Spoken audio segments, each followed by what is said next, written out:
Hello friend, welcome to सीनेटल। आज हम आपको सुनाएंगे चिलियन फिल्म पुएर्टो डी फुगा की कहानी। ये एक सच्ची कहानी है उस समय की जब फौज ने देश पर कब्जा कर लिया था और उनके खिलाफ बोलने वाले लोगों को आतंकवादी करार देकर जेल में ठूस रहे थे।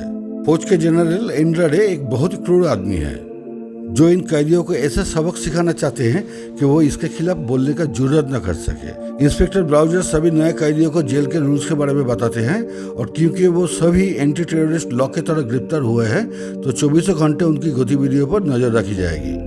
और अगर कोई भी आदमी किसी भी तरह का प्रोपागेंडा फैलाता हुआ पकड़ा गया तो उसे उसी समय मार दिया जाएगा। 5 लोगों का एक गुट जिनका लीडर लियन है वो भी वहाँ मौजूद थे। वो जेल में सिर्फ यहाँ से भागने का मतलब से आए थे। सभी कैदियों को अपना कमरा चुनने को कहा गया। लियन अपने लिए सेकेंड फ्लोर पर कमरा नंबर 50 को चुना था। प्लान के हिसाब से बहुत जरूरी था क्योंकि वो सीधा नीचे वाले कमरे से जोड़ता है जहाँ से उनकी सुरंग की शुरुआत होगी। लेकिन वहाँ पहुँचने पर वो देखा कि 50 नंबर कमरा तो पहले ही किसी ने ले लिया था, तो वो जल्दी से 51 का अपना डेरा चुन लिया। नंबर 51 से उनका नीचे का कमरा बिल्कुल सीधा तो नहीं था, लेकिन उनका काम हो जाएगा। सभी कैदी अपना नया जिंदगी को अपनाने लगे। 1 घंटे के ब्रेक के दौरान लियोन, राफेल और जार्मन अपने प्लान को डिस्कस करने लगे। लियोन एक आर्किटेक्ट है और ग्रुप में सबसे समझदार भी। वो जानता था दीवार से कुछ मीटर दूर मोपोचो नदी बहती है। उसी कैलकुलेशन से उन्हें लगभग 70 मीटर की सुरंग बनानी होगी और इतनी लंबी सुरंग खोदने के लिए उन्हें मोटामोटी 60 टन मिट्टी खोद के निकालना पड़ेगी। सबसे बड़ा सवाल यही था कि वो 60 टन मिट्टी रखेगा कहाँ। इस सब के दौरान पाओलो नाम का एक आदमी राफेल के पास आया और उससे कहा कि जो भी वो लोग कर रहे हैं वो भी उसका हिस्सा बनना चाहते हैं। वो तीनों ने उसे भरोसा करके उसे भी अपने साथ जोड़ लिया। अगले दिन वो ग्राउंड फ्लोर वाली कमरे में थे जहाँ से सुरंग का शुरुआत होनी थी।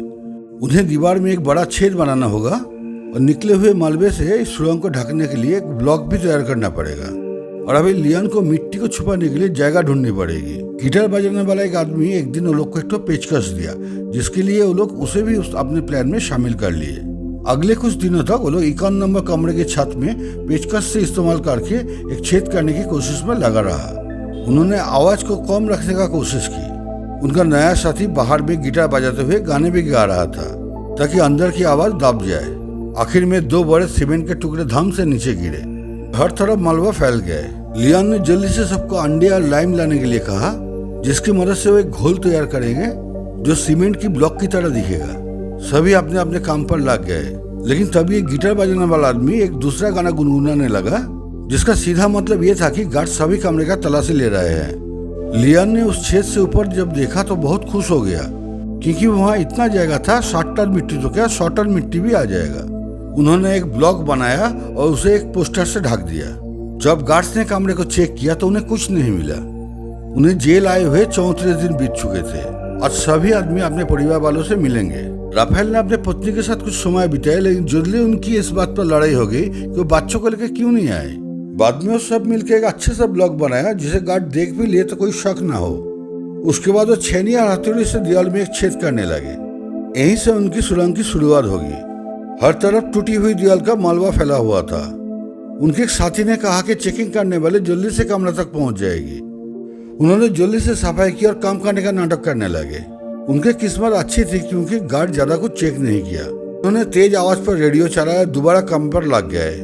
जब दीवार में वो छेद बड़ा हो गया तो वो लोग अपना बनाया हुआ ब्लॉक को वहां सेट कर दिया। बचे हुए मलबे को एक बैग में डालकर 51 नंबर कमरे में ले गए।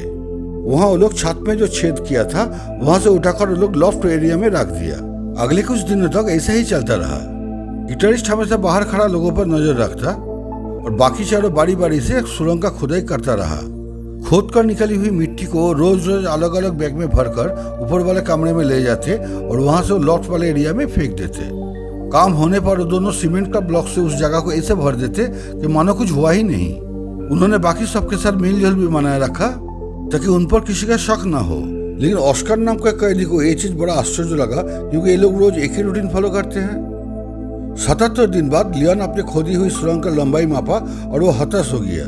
वो बताया कि ये लोग अगर इसी स्पीड में लगे रहे तो 2 साल लगेगा इसे बनाने में। उन्हें एहसास हुआ कि उनके पास आदमियों की कमी है। अगले दिन सुबह में जर्मन जब ऊपर वाले कमरे में मिट्टी ले जा रहा था तो एक गार्ड ने उसे कहा कि बैग में क्या है दिखाओ।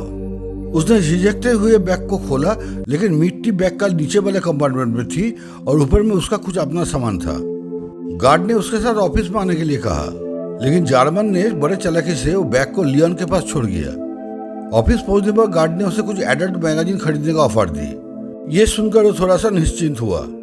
अगले दिन काम करते वो लोग रेडियो में सुना कि चिली के लोगों में तानाशाही को पूरी तरह हटा दिया, अब वहां भी डेमोक्रेसी स्थापित किया जाएगी। लेकिन वो लोग को ये बात अच्छी नहीं लगी, क्योंकि वो लोग डेमोक्रेसी को नहीं मानते थे। वो लोग और तेजी से काम करने लगे, क्योंकि जल्दी से जेल से निकलकर अपने लीडर का समर्थन कर पाए। 86वें दिन लियोन सभी कैदी को इकट्ठा किया जो लोग फांसी का इंतजार कर रहे थे। उसने उन्हें अपना बनाया हुआ सुरंग दिखाई और पूरा प्लान डिटेल में समझाया। सब तुरंत उसका मदद करने के लिए तैयार हो गया। आवाज की वजह से रात को काम करना मुमकिन नहीं था, तो दिन में हर आदमी 2-2 घंटा शिफ्ट करके काम करने लगा। वो लोग अपना शरीर और कपड़े को भी साफ रखते थे, जैसे किसी का शक ना हो। उनमें से कुछ लोग हमेशा बाहर रहकर गार्ड्स पर नजर रखते और बाकी कैदियों के साथ समय बिताते। उन्होंने ग्राउंड और फर्स्ट फ्लोर के बीच में भी एक छोटी सी सुरंग बना ली थी, ताकि मिट्टी को सीढ़ियों से न ले जाना पड़े, क्योंकि वो बहुत जोखिम भरा काम था। समय के साथ सुरंग का काम तेजी से आगे बढ़ने लगा। ऐसा लगने लगा कि मानो वो जल्दी से पूरा हो जाएगा। एक दिन फुटबॉल खेलते समय ऑस्कर ने कहा कि वो जानता है कि उसका ग्रुप क्या काम में बिजी है और वो भी उसका साथ जुड़ना चाहते हैं, लेकिन उसके बारे में अफवाहें थी कि वो अपने ही लोगों के साथ गद्दारी करके जेल में आया है। लेकिन लियोन ने उसे भरोसा कर उसे भी टीम का सदस्य बना लिया। अगले दिन राफेल ने जार्मन से कहा, अगर उन्हें बाहर से मदद नहीं मिली तो कभी भी भाग नहीं पाएंगे, फिर चाहे वो कितने भी अच्छे सुरंग क्यों ना बना ले। उनका कुछ साथी अभी भी बाहर है, अगर वो किस तरह उन तक एक मैसेज पहुंचा दे तो लोग जरूर मदद करेंगे। 182वें दिन राफेल के पत्नी उनसे मिलने आए। राफेल उनको अपने प्लान के बारे में कहा और कहा कि उनके साथियों को किसी तरह इस प्लान के बारे में आगाह करा दे। इसके बाद 205वें दिन काम हमेशा की तरह जोर पर था। गिटारिस्ट खुदाई में लगा, जबकि बाकी सब बाहर थे। अचानक जेल के सारे गार्ड्स चेकिंग करने निकल पड़े। लियोन ने सबको इस बारे में बताया, लेकिन पूरी तरह सब कुछ छुपाने में उन्हें 10 मिनट से ज्यादा टाइम लगेगा। कुछ कैदियों ने अंदर रहकर सब कुछ ठीक करने की कोशिश की, जबकि बाकियों ने बाहर रहकर पुलिस को रोका। राफेल ने गार्ड को धक्का दे दिया, जिस वजह से दोनों ग्रुप में लड़ाई लग गई। इसे गिटारिस्ट को बाहर निकालकर उसे छुपाने का समय मिल गया। गार्ड के साथ लड़ाई के बाद कमांडर इंटरडे ने उन्हें बिना कपड़ों में धूप में बैठा दिया। दूसरी तरफ राफेल की बीवी पार्टी हेडक्वार्टर्स में गई, लेकिन उन्होंने लियोन और उनके साथियों को मदद करने में साफ इनकार कर दिया, क्योंकि उनके ऊपर ऐसे ही बहुत सारी मुसीबतें आ पड़ी। लेकिन फिर भी उन्होंने हार नहीं मानी। उन्होंने एक चर्च में जाकर लियोन के पिता और राफेल के खास दोस्त से मिली। वो सब मिलकर बाहर से उन्हें हर मुमकिन मदद करने के लिए तैयार हो गई। इधर उन्हें जेल में रहते हुए 392 डेज हो गए थे। एक दिन एक कैदी सुरंग खोदते हुए बेहोश हो गया। लाकीली उनका एक दोस्त ने उसे समय पर बाहर ले आए। सुरंग अब बहुत गहरी हो चुकी थी, इसलिए अंदर में ऑक्सीजन का सप्लाई बहुत कम थी। इस परेशानी को दूर करने के लिए उन्होंने एक कारपेंटर को अपने साथ जोड़ने का फैसला किया। उन्होंने एक पुराने पंखे और पाइप के साथ ऐसा बंदोबस्त किया जैसे सुरंग के हर कोने में ताजा हवा पहुंच सके। इसके बाद हमने देखा कि कमांडर इंटरडे ने बिगोडे नाम के एक कैदी से मिला और उसे एक सिगरेट का पैकेट देकर बाकी सब पर जासूसी करने के लिए बोला। अगले दिन राफेल ने देखा कि सुरंग जेल की दीवारें को पार कर चुके हैं। उसने जमीन में छेद किया और गुलाबी रंग का एक लिक्विड बाहर फेंका, जिससे उनके दोस्त को जगह पता चल जाए। अगले विजिटर्स डे पर लियोन के पिता उससे मिलने आए और बताया कि वो अभी भी प्लान की जगह से 40 मीटर दूर है। 558 के दिन शहर में एक भूकंप आए। लियोन ने तेजी से अंदर की तरफ भागा, क्योंकि सुरंग में काम करते हुए कैदियों को बाहर निकाल सके। लेकिन खुशकिस्मती से किसी को चोट नहीं आई और सब बाहर आए। लगभग 1.5 साल जेल में रहने के बाद लियोन को एक हैंडीकैप कैदी से दोस्ती हो गई थी। लियोन उसे सुरंग के बारे में बोला और उसे उसके साथ बाहर निकालने के लिए बोले, लेकिन वो पहले ही अपनी जिंदगी जीने की ख्वाहिश छोड़ चुका था, तो उसने मना कर दिया। आखिरकार वो दिन आ ही गया जब सब मिलकर बाहर जाएंगे। सभी कैदी संडे को दिखाई जाने वाली फिल्म देख रहे थे। प्लान में शामिल सब कैदी एक के बाद बड़े शांति से बाहर निकलने लगे। किसी को ज्यादा शक भी नहीं हुआ, क्योंकि फिल्म भी बहुत बकवास थी। उधर कमरे में लियोन चेक कर रहा था कि सारे कैदी आया कि नहीं। उस सुरंग में उस समय 49 कैदी मौजूद थे। इस समय बिगोटी का ख्याल आया कि टीवी रूम से बहुत सारे कैदी गायब है। वो उन्हें ढूंढने के लिए निकला। लियोन के उस हैंडीकैप दोस्त ने उसे रोकने की कोशिश की, लेकिन नाकाम रहा। जब बिगोटी सुरंग वाले कमरे में पहुंचा तो वहां उसे ऑस्कर मिला। वो पुलिस को बताना चाहता था, लेकिन ऑस्कर उन्हें ऐसा करने से रोका। दोनों के बीच लड़ाई के समय बिगोटी उसके कंधे पर पेचकस घुसा दिया। लेकिन इसके बावजूद ऑस्कर ने बेगोटी को बेहोश कर दिया, लेकिन कंधे में लगी चोट की वजह से सुरंग को पार नहीं कर पाएगा। राफेल के दोस्त ने सुरंग का दूसरा छोर खोल लिया, जिसमें से 49 कैदी एक के बाद एक बाहर निकालने लगे। राफेल के बीबी ने पहले उनके लिए कपड़ों का बंदोबस्त किया हुआ था। कपड़े बदल कर वो लोग एक बस पे चढ़ गए जो लोगों को यहाँ से ले जाने के लिए आए थी। लेकिन जार्मन ने देखा कि ऑस्कर सुरंग से बाहर नहीं आया। वो बस को रुकवा कर उसे देखने गया। तब बाकी कैदियों को सुरंग के बारे में पता चल गया और लोग सब एक के बाद एक सुरंग में घुसने लगे। लेकिन अभी गार्ड भी वहां आ गए।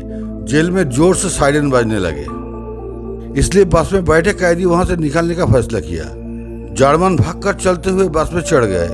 उसने बताया कि ऑस्कर कभी सुरंग से निकला ही नहीं। इस दौरान हमने देखा कि कुछ दूसरे कैदी भी बाहर निकलने में कामयाब रहे, लेकिन ज्यादातर को पुलिस ने पकड़ लिया। बस में उन सभी को एक फेक आईडी और कुछ पैसे दिए गए। उन्हें 3-3 करके अलग अलग जगह में उतर दिया गया। उसके बाद लियान ने राफेल का अलविदा कहा और अपनी नया जिंदगी शुरू की। और फिल्म की कहानी यहीं खत्म होती है। फ्रेंड, कहानी कैसा लगा कमेंट कीजिएगा, और मेरा कोशिश आपको अच्छा लगा तो एक लाइक के साथ मेरा चैनल को सब्सक्राइब कर लीजिएगा। बहुत बहुत धन्यवाद आपको।